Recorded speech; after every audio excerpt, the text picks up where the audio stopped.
সাংবাদিক বন্ধুগণ, দীর্ঘ প্রতীক্ষার পর দেশবাসী কোনো ভোট দিতে পারে নাই, আমিও পারি নাই। 2014 সাল, 18 সাল, 24 সাল জেলেই ছিলাম, ভোট দেওয়ার সুযোগ হয় নাই। এই তিনটা ভোট হারানোর পরে আজকে আলহামদুলিল্লাহ আল্লাহ তাআলা আমাদেরকে ভোট দেওয়ার সুযোগ দিয়েছেন। আমি মহান রব্বুল আলামিনের শুকরিয়া আদায় করি। আল্লাহ তাআলা এই ভোটের মাধ্যমে বাংলাদেশে একটা নতুন অধ্যায়ের সূচনা করে দিন, সেটা দোয়া করি। আমি বিশ্বাস করি, শুধু আমি না, বিশেষ করে যুব সমাজ যারা জীবনে একটা ভোটও দিতে পারে নাই, আজকের এই ভোটটার জন্য তারা বড় অপেক্ষায় ছিল। এই ভোটটা শান্তিপূর্ণ হোক, সুষ্ঠু হোক, সন্ত্রাস মুক্ত হোক, দখল মুক্ত হোক এবং সবার কাছে গ্রহণযোগ্য হোক, এটা আমরা দোয়া করি।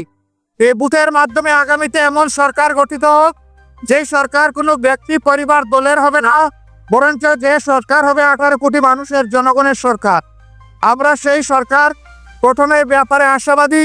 আপনারা আমাদের জন্য দোয়া করবেন। আজকে এই ভোট দিয়ে আমরা এখান থেকে শুরু করলাম, পরবর্তী পর্যায়ে অন্যান্য কেন্দ্রেও যাব, একটু দেখব। আমি আপনাদের সকলের সহযোগিতা চাই। দেশ আমাদের সকলের, এই দেশটা গড়তে হবে সকলে মিলে, হাতে হাত মিলিয়ে। মিডিয়া একটা গুরুত্বপূর্ণ ভূমিকায় থাকে, এটা জানেন যে মিডিয়া সমাজের চতুর্থ স্তম্ভ। এই চতুর্থ স্তম্ভকে আমরা দেশ গড়ার কাজে আমাদের পাশে চাই। আমি ভরসা রাখি হিরো স্মার্ট ওয়াটার পিউরিফায়ারে। আপনারা আশা করি আমাদের জন্য দোয়া করবেন।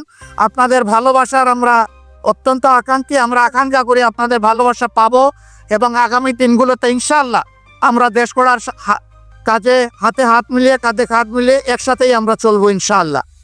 মানে আমি কোনো ধরনের সংখ্যাটি আছে এই ভোট নিয়ে এখন পর্যন্ত কি? আমি তো কেবল আসলাম, এ কেন্দ্রে এসে ভোটটা দিলাম, এখন বাকি কেন্দ্রগুলো দেখব, সারা দেশের খবর নেব। আমরা ছোটখাটো কোনো বিষয় হলে অবশ্যই এগুলাকে ইগনোর করব, কিন্তু বড় কোনো বিষয় হলে আমরা ছাড় দিব না এবং আমাদের যা করা প্রয়োজন তাই করব।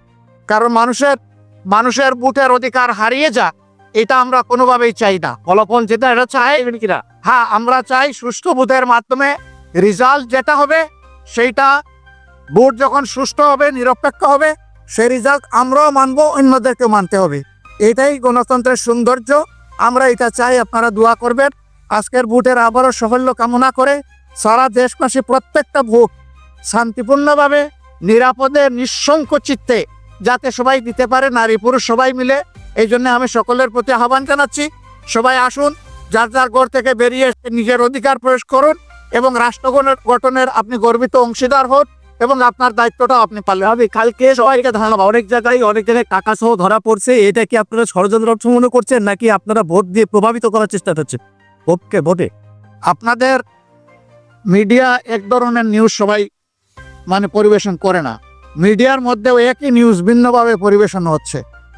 কেউ যদি অপরাধ করে থাকে, সে আমি হলেও আমি এই অপরাধের বিপক্ষে, কিন্তু অপরাধ নয় সেটাকে আবার জোর করে অপরাধ বানানো, সেটা আরেকটা বড় অপরাধ। তো সেটা আছে, আমাদের এখানে মেল প্র্যাকটিস আছে। আল্লাহ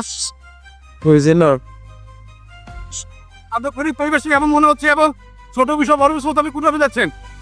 মাথাকে সারা ও করতে থাকুক, বিএনপিও করতে আছে, আমরাও করছি, দেখা যাক শেষ পর্যন্ত কোথায় গিয়ে দাঁড়ায়।